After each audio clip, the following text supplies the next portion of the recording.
Kim Kardashian has been spotted in an outfit reminiscent of one worn by Bianca Censori. The striking resemblance has left fans wondering if Kim is taking style cues from Bianca. Kim was spotted at her son's basketball game sporting an all-black Balenciaga ensemble that accentuated her curves. The oversized black jacket with puffy sleeves and black boots created a chic look for the reality star. Bianca, who is married to Kim's ex-husband Kanye West, has been seen in a similar oversized black jacket paired with red snakeskin boots. Her fashion sense is unique and stands out much like Kim's. Kim has faced accusations of mimicking Bianca's style and even her nose, sparking speculation that she may be intentionally emulating her ex-husband's new wife. This led to questions about the nature of their relationship and the influence they may have on each other's fashion choices. Recent Instagram stories shared by Kim shed light on her favorite things, revealing a love for Sofia Vergara's series and a knack for quoting Mendy's movies like Clueless. These shared interests further fueled speculation about the parallels between Kim and Bianca's personalities.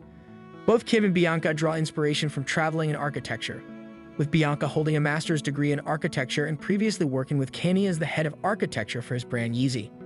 These common interests hint at a deeper connection between the two women. In conclusion, the similarities between Kim Kardashian and Bianca Censori's styles have sparked debate and intrigue among fans. Whether it's a mere coincidence or a deliberate choice, the fashion face-off between these two influential figures continues to captivate audiences and raise questions about the intricacies of their relationship. Kim Kardashian is very supportive of her best friends, with the reality TV star swapping tricks of the trade with those closest to her. She has managed to build a business empire worth $1.7 billion, £3 billion, with her ventures including shapewear brand Skims and skincare business STARLAND by Kim. While some people might expect Kim to keep all of her secrets for success to herself, her BFF Olivia Pearson has said otherwise. TV personality Olivia has been very open about her struggles with adult acne and revealed she was helped by Kim, who she described as very supportive. Speaking exclusively to The Mirror, Olivia said, "She knows I was going through something and she's very supportive." She added, "We talk about skincare all the time. She has her brand SKN by Kim. I've talked about products with her, told her what I was eating, kind of some tricks of the trade, and she was like, oh, let me know. So yeah, we always give our beauty things back and forth for sure. She's the best." When Olivia first started focusing on how to overcome her acne problems, she came across Glow Beauty. The health and wellness brand uses homeopathic medicine to reset the gut in order to relieve symptoms. Speaking to us about her experience with Glow, Olivia said, "I was struggling with adult acne. I'd gone off birth control a while ago and I was getting consistent acne popping up out of nowhere. So I set out to try to find someone to help me heal it all natural, no medication." She added, "For me personally with acne, I was just covering the problem. It was just a band-aid because it kept coming back. So with Glow, I finally found something to heal the roots so it doesn't come back again." And it wasn't just Olivia's skin that improved once she tried Glow's gut reset technique. "I lost over 20 pounds, which I was hanging onto with my bad diet and inflammation," Olivia told us. She also said her energy and iron levels improved. Olivia started noticing results almost immediately and explained, "It's really fast, because you're not thinking how much junk you're putting in your day-to-day. So for me, it was quite fast." The TV personality admitted it was wild to hear people's responses to her clear skin after using Glow Beauty. She said, "They're saying, 'You never looked better.' And I'm like, what's happening? I mean, I'll take it, but they're saying, 'No, you literally just have this glow.'" He was a central figure in the family's life before, during, and after the trial of the century, where he was charged and subsequently acquitted of double homicide. And the Kardashian-Jenner family has complicated thoughts about O.J. Simpson's death. The former NFL star passed away at age 76 in news that broke on April 11, 2024. On April 10th, our father, Orenthal James Simpson, succumbed to his battle with cancer. His family shared in a statement on X. He was surrounded by his children and grandchildren. During his time of transition, his family asks that you please respect their wishes for privacy and grace. His final act on social media was shared on February 11, 2024, when he expressed his support for the San Francisco 49ers in the Super Bowl and gave fans an update on his health. "Let me take a moment to say thank you to all the people who reach out to me. My health is good. Obviously, I'm dealing with some issues, but I think I'm just about over it, and I'll be back on that golf course hopefully in a couple of weeks." Simpson was born on July 9, 1947 in San Francisco. After an illustrious football career turned Hollywood breakthrough, all the goodwill for OG shifted in 1994, when his ex-wife, Nicole Brown Simpson, and her friend, Ron Goldman, were found murdered outside Nicole's home in Los Angeles. Simpson quickly became the prime suspect in the case, which sparked a media frenzy.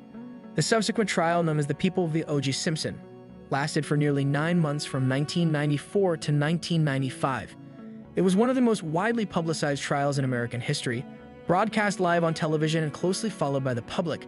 His defense team, led by prominent attorneys like Robert Kardashian and Johnny Cochran, successfully argued that Simpson was framed and that evidence was mishandled by the police. Despite substantial evidence against him, including DNA evidence and circumstantial evidence, Simpson was acquitted of all criminal charges on October 3, 1995. The verdict was met with widespread controversy and debate, with many believing that Simpson had gotten away with murder. The Kardashian family and Simpson had a long-standing relationship dating back to 1967, when Robert was a water boy for the University of Southern California football team and OG was their star running back.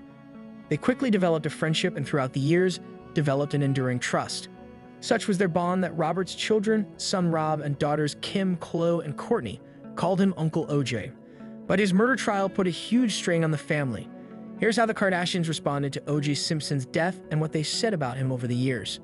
Kris Jenner has by far been the most vocal member of the Kardashian family, as she considered Nicole Brown, O.J.'s murdered ex-wife, one of her best friends. While she hasn't responded to his death publicly, we can get a sense of how she felt about him from various past interviews. In a 2015 Lifetime Movie Network documentary interview, Kris said that one of her biggest regrets was that she didn't pay more attention to red flags. At the end of Nicole's life, I think she finally was at a place where she knew she had to be more vocal with what was going on and she was in trouble, Kris said. The one thing she would tell all of us by the time, it got to that level was, he's going to kill me and he's going to get away with it. As a guest on the Ellen DeGeneres show in 2016, Kris said she felt like she had failed Nicole as a friend. We felt like we really failed her as a friend, she said. You go through this and you discover things about somebody, and it was horrible. The timing was unfortunate too. She and I were supposed to have lunch the day after she was murdered, Jenner recalled. She said she wanted to show me some things and talk about what was in her safe. So now, unfortunately, it all makes sense. That's probably what she wanted to reveal to me that next day, which broke my heart because I will always feel horrible that I didn't pay enough attention. She learned about Nicole's death when her mom called. Mom called me, Kris recalled. I had known OJ since I was 17 years old. When I met Robert, I met OJ, so that was a very long time ago. He was like a big brother to me. And that morning I was coming back from taking the kids to school and I was supposed to meet Nicole. I was going to change and go and meet her, and the phone rang. My assistant said, Judy's on the phone, and I said to tell her I'll call her right back. Kim Kardashian hasn't publicly responded to OJ's death either, but she has shed light on what impact his murder trial had on her family in the past. My mom was extremely vocal on her feelings. She believed that her friend was murdered by him, and that was really traumatizing for her. She said during an interview with David Letterman for season 3 of his show, My Next Guest Needs No Introduction. And then we go to my dad's house, and it was a whole other situation there. She continued, it tore my family apart, I'd say for the whole time of the trial. Khloe Kardashian was only 10 at the time of OJ's trial, so she couldn't quite grasp what was going on. On E! True Hollywood Story in 2009, she revealed that she didn't really know what to believe or how to perceive it. She added, OJ was always our Uncle OJ, Nicole was my Auntie Nicole. It's sad to see your parents go through so much pain for trying to be true friends. There was an enduring rumor that perhaps OJ had been Khloe's real father, with even Kris saying she should take a DNA test. Mom, I don't care what they're saying, Khloe said during Keeping Up with the Kardashians Season 7 premiere. Seriously, my dad is Robert Kardashian. My other dad is Jenner. I don't need someone to tell me who my family is. I have had the blessing of having 2 phenomenal fathers. I don't need a DNA test to prove who my father is.